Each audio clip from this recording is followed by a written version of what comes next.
David Icke will be with us 15 minutes into the next hour. I'm then going to cover all this news.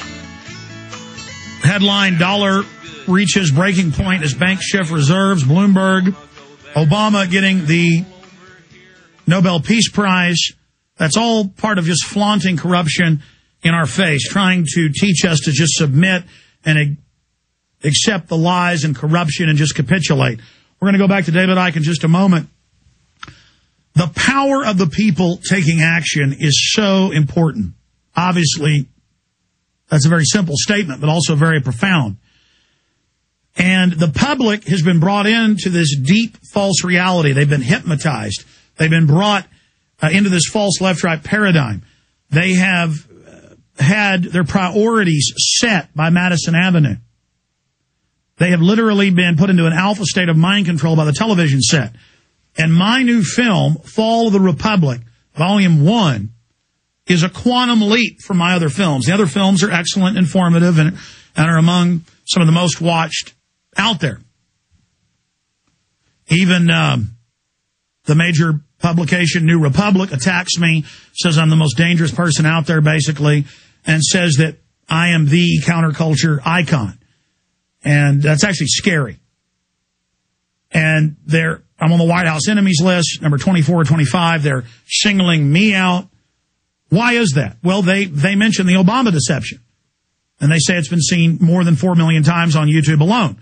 And that's true. More than 20 million times that we know of on the web, just on different places where we can count up the views. We need to not just have Fall the Republic become it is a quantum better in production, more informative. It needs to be seen by a quantum level by more people. And the ball is in your court. You can pre-order it right now. We're only 9 days away from its release, October 21st, next Wednesday. And the DVDs are scheduled to be arriving here on Friday. We're going to start shipping those babies out on Monday, Tuesday, and Wednesday. And so as your orders come in, they will be shipped out in the order that they are received. We've hired a few extra people to try to rush all this out as quickly as possible.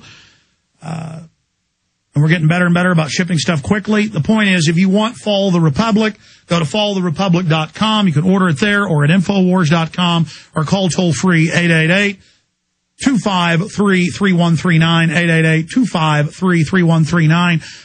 You'll also be able to watch it October 21st. We'll launch it midday on that Wednesday at prisonplanet.tv in the highest quality. There'll also be a mid-level quality DivX version, so you can burn it on CD. That plays on most DVD players, almost all new DVD players.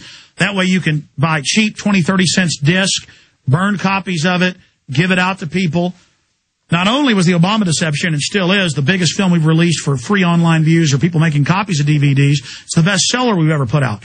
It was out of the park, into the yard. I wanted this to be a grand slam.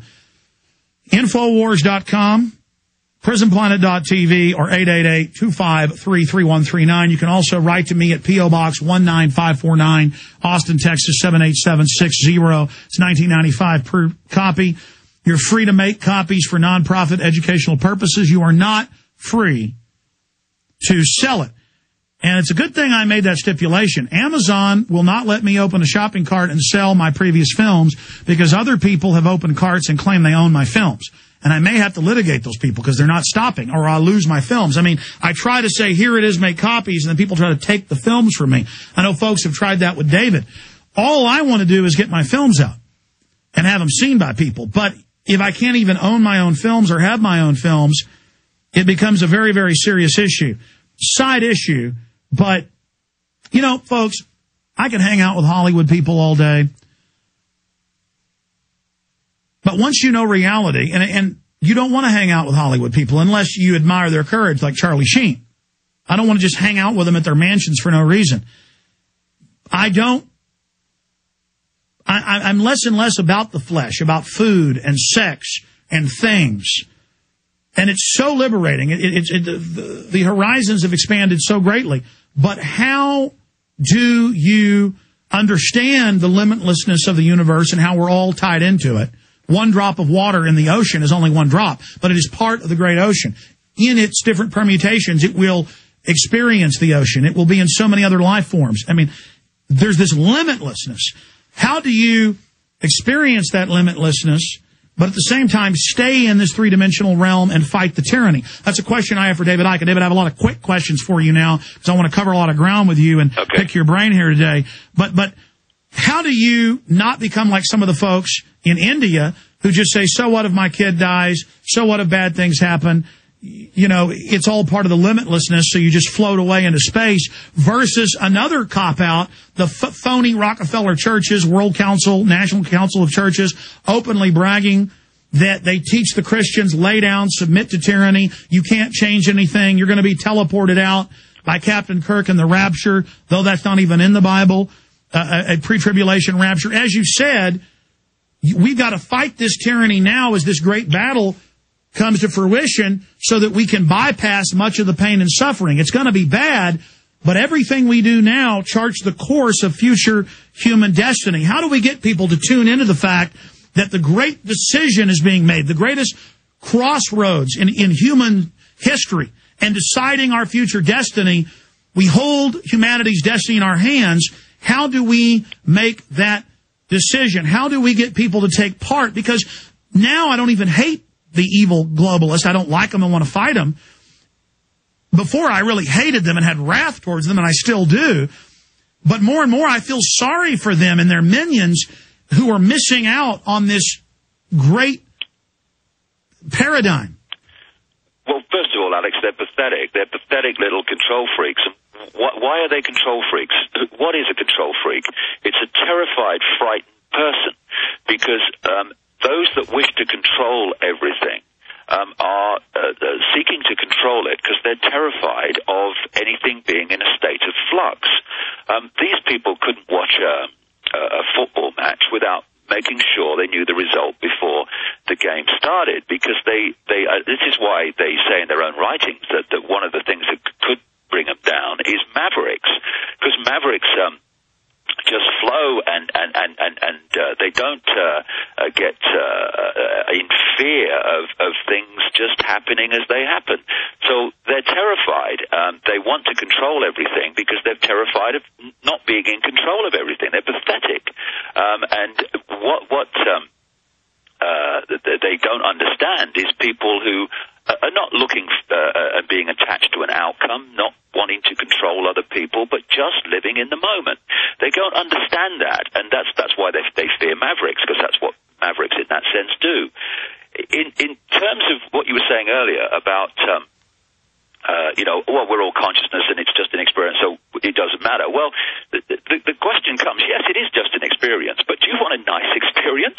Do you want your children to go through a terrible experiences? Do you want them to have their freedom to express themselves denied? Do you want to have them dumbed down through drugs and all the rest of it? Do you want them to be controlled every minute of the day, including eventually their thoughts, their very thoughts? Well, do you want that? No. So I ain't lying down, because I don't want my kids or any other kids or any adults to go through that. I don't want to go through it myself. Well, more than that, though, at the spiritual level, the establishment is manifesting their Hellraiser type world here in the third dimension. They are manifesting this hellish system. This is our test. We are being tested of what we really are, and we're making a decision about what we are in eternity, aren't we? Yeah. What's important is what I said earlier, to move our point of self-identity from I am Charlie Jones to I am consciousness, having experience of Charlie Jones. The reason for that, crucially now, Alex, is because we're entering a period where they're going to throw everything at us, not just the kitchen sink, as we say, but the plug as well. And if we get caught in the five senses, if we're in this world and of this world, and this is our only sense of reality, it's going to be very, very challenging, to say the very least. If we move our point of observing it to it's an experience, it's still going to be challenging, but it completely changes everything. I've got a quote here from someone who had a near-death experience. And what is a near-death experience? It's when that awareness, which is what we are, the eternal part of us, withdraws from the computer mind interface during a near-death experience. And suddenly what they say is there's a massive expansion of awareness and consciousness. Why? Because you're not being subject to the limitations of the computer anymore. And this is what the man said he experienced. And this is who we are. Everything from the beginning, my birth, my ancestors, my children, my wife, everything comes together simultaneously. I saw everything about me and about everyone who was around me. I saw everything they were thinking now, what they thought then, what was happening before, what was happening now. There is no time, there is no sequence of events, no such thing as limitation, of distance, of period, of time, of place. I could be anywhere I wanted to be simultaneously. Now, what he was describing is who we really are.